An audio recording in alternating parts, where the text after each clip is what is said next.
My mom called me a freeloader when I didn't give her money for vacation, so I just smiled. A week later she found out I bought my own house without telling her. I was sitting at the kitchen table, staring at my bank statement on my laptop, when I heard her voice coming from the living room. My mother, Gloria, was on the phone with one of her friends, laughing loud enough for the whole block to hear. "Oh, I told him," she said, her voice dripping with smugness. "If he's going to live in my house, eat my food, and not even offer to help with my vacation expenses, then he's just a freeloader. I mean, come on, what kind of son is that?" I closed the laptop and stared at the ceiling, counting to 10. This wasn't the first time I'd heard her say it. But this time it hit differently. I wasn't a teenager, not some lazy kid loafing around with no ambition. I was 29 years old, working a steady job, saving every penny for one thing, my own house. But to her, it didn't matter. Gloria had a way of twisting things, making her problems everyone else's fault. She played the role of the long-suffering mother who had sacrificed everything for her ungrateful son. In reality, she had a talent for making herself the center of attention, and the victim, whenever it suited her. I'd moved back home 2 years earlier, after a string of bad luck and an even worse rental market. The plan was simple: live rent-free with her while I saved up enough to finally put a down payment on my dream home. I didn't plan on staying long. But Gloria? She was more than happy to keep me under her roof as long as I played her game, contributing to her bills, running her errands, and, most of all, funding her extravagant tastes. I played along at first, slipping her extra cash when she needed it, taking care of repairs around the house. But I drew the line at her vacations. When she asked, no, demanded, I helped pay for her trip to Cabo with her girlfriends, I told her, calmly, that I couldn't. She called me selfish. But selfishness had nothing to do with it. I had a plan, one she wasn't supposed to know about. The first signs of trouble appeared a month ago, when she started dropping comments about how expensive her upcoming vacation would be. She'd leave travel brochures lying around, make dramatic sighs about the cost, and tell me how a good son would help his mother. I ignored it. Then last week, she finally snapped. It was after dinner, while she sat on the couch scrolling through her phone. "So, are you going to help with my vacation or not?" she said, not even looking up. "No, Mom," I replied quietly. She slammed her phone down and turned to me, her eyes narrowing. "You're unbelievable. After everything I've done for you. You've been living here for free for 2 years, and you can't even spare a few $1,000s so I can relax for once? You're a freeloader. A parasite. You'll never get anywhere on your own." I didn't react. I just smiled. Because in that moment, I knew something she didn't. And a week from then, she was going to find out exactly what I'd been planning behind her back. After that night, I kept my distance. I knew if I engaged, it would only give her more ammunition to guilt-trip me. Gloria thrived on confrontation, but I had already decided I wasn't going to give her the satisfaction. While she stomped around the house, muttering about how ungrateful I was and making passive-aggressive comments about how other people's kids bought their mothers gifts and took them on trips, I quietly kept to myself. I still did the chores, still made dinner a few times a week, but I didn't engage. In the meantime, I double-checked everything. I called my mortgage officer to confirm the closing date for my new house. I reviewed the paperwork, made sure the utilities were set up, and even arranged to have a few pieces of furniture delivered the day I got the keys. Every step of the process had been done in secret. I'd been working 2 jobs, one full-time and one freelance on weekends, to save enough for the down payment. I'd eaten nothing but pasta and frozen vegetables for months, skipped vacations, and cut every unnecessary expense. And now, it was finally happening. What Gloria didn't know was that I'd already been approved for the mortgage 3 weeks earlier. I'd signed the final paperwork last Thursday, the same day she blew up at me for not giving her money for her vacation.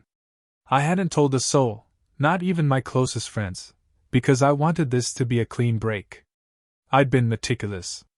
I made sure nothing showed up in the mail, no emails popped up on my shared computer, and I kept my financial documents locked in my room. Gloria wasn't the type to respect privacy. She would have snooped if she suspected anything. But she didn't. She thought I was just biding my time, living off her generosity. She thought she had me right where she wanted me, desperate for her approval, dependent on her house, and too spineless to stand up to her. She was wrong. And soon I'd prove it. A week after our last argument, I decided it was time. I waited until Gloria was in one of her better moods, when she was feeling smug and triumphant, believing she'd gotten the upper hand. That morning, I made her breakfast, scrambled eggs and toast, her favorite, and set it on the kitchen table with a smile. She eyed me suspiciously. "What's this?" "Just a thank you," I said, keeping my voice calm and even. "For everything you've done. For letting me stay here." She raised an eyebrow but didn't say no. She dug into the eggs, and I watched her eat, feeling the tension ease just a fraction. This was how she liked it, me playing the obedient son, making her feel important. After breakfast, I casually mentioned, "Hey, I need your help with something later. Can you come with me to check out a place?" Her interest was immediately piqued. "A place? What place?" I shrugged. "Just something I've been thinking about. I figured I'd get your opinion before I do anything." Gloria preened at that. She loved being consulted, being the one to give advice. "Of course I'll come," she said, standing up. "It's about time you listened to me." I could almost see the wheels turning in her head. She probably thought I was finally coming to my senses, maybe even about to ask her to help me get back on track, her version of it, anyway. Little did she know. That afternoon, we got in my car, and I drove us across town. She chatted the whole way, talking about her vacation plans, about the new shoes she wanted to buy, about how maybe, just maybe, I could take out a loan to cover her expenses if I was too broke to help her. I bit my tongue and nodded along. When we pulled up in front of a modest 2-story house with a small, neatly trimmed lawn, she frowned. "What's this?" she asked. I parked, pulled out a set of keys from my pocket, and turned to her. "It's mine," I said. She blinked. "What?" I smiled, savoring the moment. "I bought this house last week. Just closed on it. I wanted to show you." Her jaw dropped. Gloria was silent for a moment, her mouth slightly open, her eyes darting from the house to the keys in my hand. Then her face twisted, first into disbelief, then into something sharper, betrayal, confusion, maybe even fear. "You bought a house?" she finally said, her voice low and trembling with disbelief. I nodded, keeping my expression neutral. "Yes. I've been saving for years. Working 2 jobs. I kept it quiet because I knew you'd try to talk me out of it." Her hands curled into fists. "But you said you couldn't afford to help me with the vacation. You said you didn't have money." I shrugged, my smile returning. "I didn't have money for your vacation, Mom. But I had money for this. For me." She stepped back, shaking her head as if trying to make sense of it all. "You lied to me," she whispered. I took a deep breath, feeling the weight of years of frustration, resentment, and quiet determination finally lift from my shoulders. "No, Mom," I said softly. "I didn't lie. I just didn't tell you everything. You made it clear over and over again that I was nothing without you, that I'd never be able to stand on my own. Well, here it is. My house. My life. Without you." Her lips trembled, but no words came out. She looked at me as if seeing me for the first time, not as the freeloader she always accused me of being, but as a man who had quietly built a future while she was too busy belittling me to notice. I unlocked the front door and pushed it open, letting her see the freshly painted walls, the polished hardwood floors, and the sunlight streaming through the windows. I had only furnished the basics, a couch, a bed, a table, but it was enough. "It was mine. Why didn't you tell me?"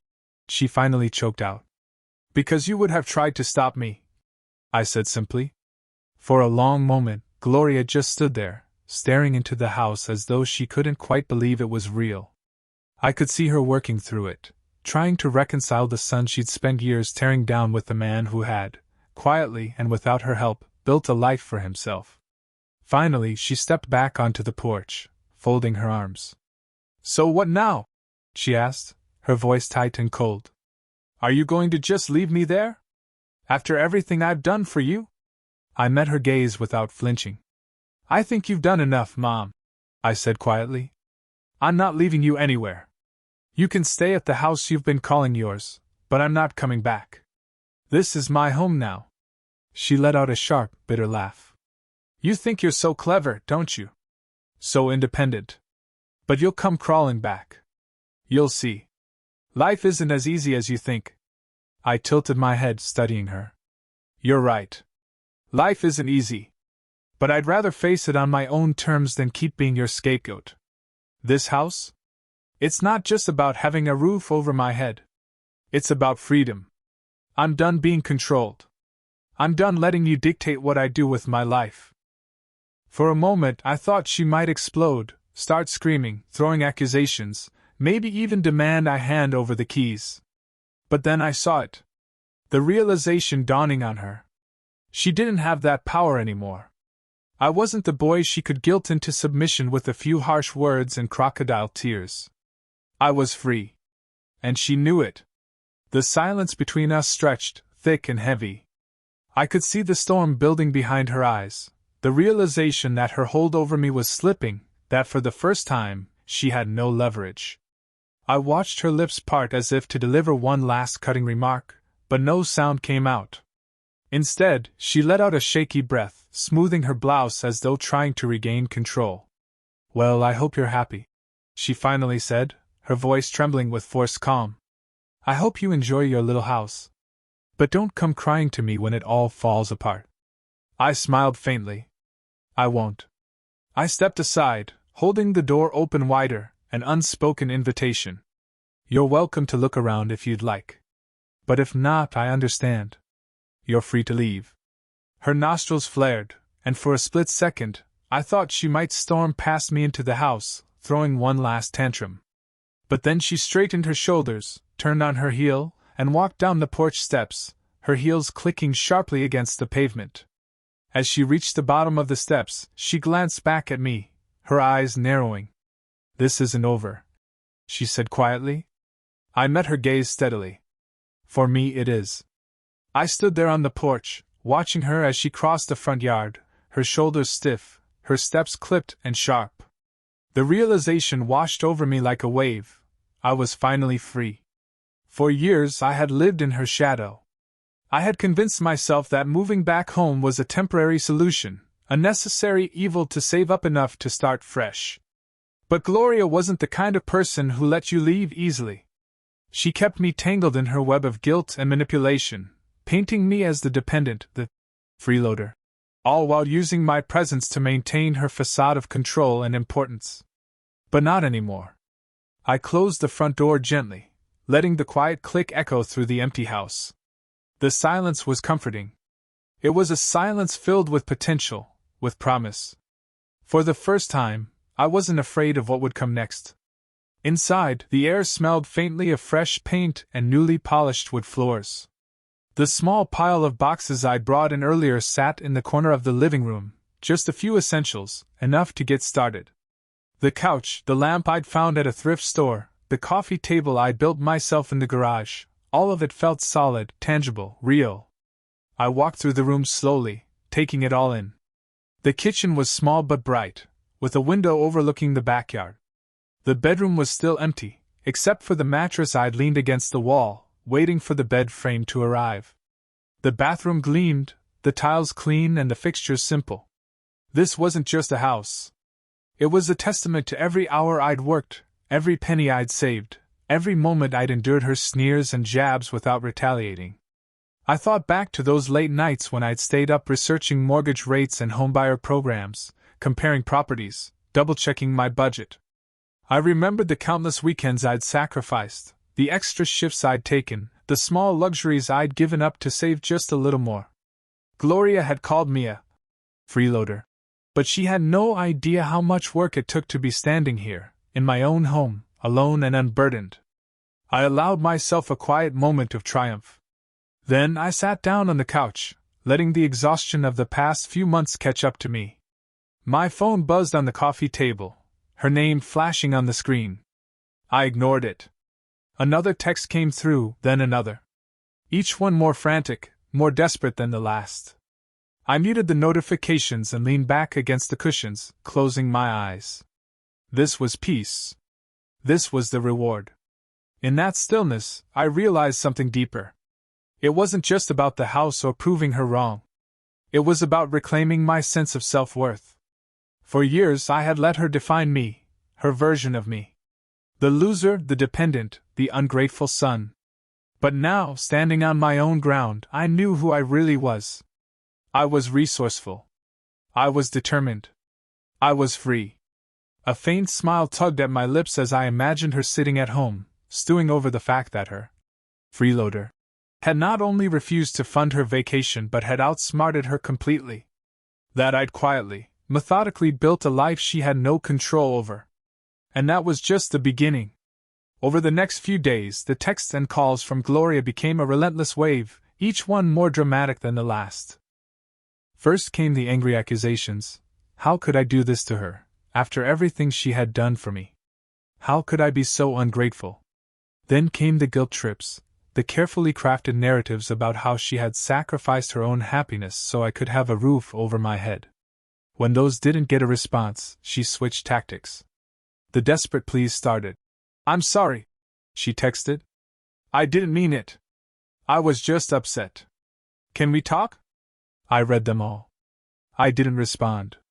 It wasn't that I was being cruel. It was that I knew any conversation would pull me right back into her cycle of manipulation. This was my chance to break free, to solidify my boundaries. I had to stand firm. Meanwhile, I settled into the new house. My mattress arrived, followed by a modest kitchen table I'd found secondhand. I stocked the fridge with simple groceries: eggs, bread, vegetables, and the kind of food I hadn't been able to afford when Gloria demanded her share. I found a quiet satisfaction in the little routines of my new life: cooking dinner for one, reading a book without interruption, waking up to my own alarm instead of her shouting demands. One evening, as I was unpacking a box of dishes, my phone rang again. I glanced at the screen. It wasn't Gloria this time, it was my Aunt Carol. She was one of the few relatives who had ever seen through my mother's act. I hesitated before answering. "Hey, Carol," I said. "Hi, sweetie," she said, her voice warm but cautious. "I just wanted to check in. Your mom's been, well, let's just say she's been making a lot of noise." I sighed, leaning against the counter. "I figured she would. She's telling everyone you abandoned her. That you left her high and dry, that you're ungrateful." "That doesn't surprise me," I said quietly. Carol's voice softened. "You don't have to explain yourself to me, honey. I know how she is. I just wanted you to know you did the right thing. And I'm proud of you. Not many people have the strength to do what you did." A lump formed in my throat. I hadn't realized how much I needed to hear those words, how much they would mean coming from someone who understood. "Thanks, Carol," I said. "Take care of yourself, okay? If you ever need anything, just call me." "I will." I hung up and stood there in the quiet house, feeling a deep sense of relief. For so long, I'd been trapped in a cycle of trying to please someone who would never be satisfied, who only saw me as a means to her own ends. Now, I was finally free of that weight. I turned back to unpacking, humming softly to myself. The house wasn't perfect yet, it still echoed with emptiness, still needed furniture and curtains, but it was mine. It was a space where I could finally breathe. And Gloria? She could scream into the void all she wanted. It was a quiet Saturday afternoon. I was finishing up a book, enjoying the sunlight streaming through the windows, when I heard a knock on the door. At first, I thought it might be a delivery. I wasn't expecting anyone. But when I opened the door, there she was. Gloria. She stood on the porch, her hair done up like she was going to a fancy lunch, her lips painted in a shade of pink that used to intimidate me as a child. But today it didn't. "Hi, Mom," I said calmly, stepping aside. "Didn't expect to see you here. I just wanted to talk," she said, her voice suddenly soft, almost fragile. It was a tone I'd heard before, usually right before she tried to pull me back in. I didn't say anything, but I left the door open just wide enough for her to step inside. She hesitated for a moment before finally walking in, her heels clicking on the hardwood. She looked around, taking in the sparse furnishings, the walls that still needed decorating. "You really bought this place?" she murmured, almost to herself. I nodded. "I did." She turned to me, her eyes shimmering as if she were on the verge of tears. "Why didn't you tell me? I thought we were family. I thought you trusted me." For a moment, a flicker of the old guilt tried to stir, but I pushed it down. "Mom, I didn't tell you because I knew you'd try to stop me. You never believed I could do something on my own. And I needed to prove to myself that I could. Without you." She pressed her lips together, her shoulders sagging. "So this is it? You're cutting me out of your life?" I shook my head. "No. But I'm setting boundaries. I'm not going to be the ATM you guilt into paying for vacations and shopping sprees. I'm not going to let you control me with your anger or your tears. This house, it's not just about having a roof over my head. It's about having space to breathe. To be myself." She opened her mouth as if to argue, but the words didn't come. Instead, she glanced around once more, then sighed. "It's quiet here," she said softly. "I like it that way," I replied. For a long moment, we stood there in silence. I didn't know what she was thinking, and I didn't ask. Finally, she turned toward the door. "Well," she said, her voice tight, "I suppose I should let you get back to your quiet life." I nodded, following her to the door. "You take care of yourself, Mom." She paused at the threshold, her back to me. "You'll regret this," she said quietly, but there was no venom in her words this time. Just a resigned sadness. "Maybe," I said. "But I'll be doing it on my terms." She left without another word, and I closed the door behind her, the latch clicking softly into place. I stood there for a moment, listening to the stillness, and felt a sense of peace settle over me. I stood in my living room, the door closed, the house finally still. For the first time in years, I felt a quiet calm settle over me. As I looked around, I realized something important. This was the start of something new. Not just a house, not just a physical space, but a space I had claimed for myself. I had proven that I wasn't the freeloader she said I was. I was done being her safety net. Done sacrificing my happiness for her approval. And as I sat down on my modest couch, the sun setting outside, I allowed myself to smile. Not a smug smile, not a victorious one, just a quiet, contented smile. Because this, finally, was mine. And she couldn't take it away.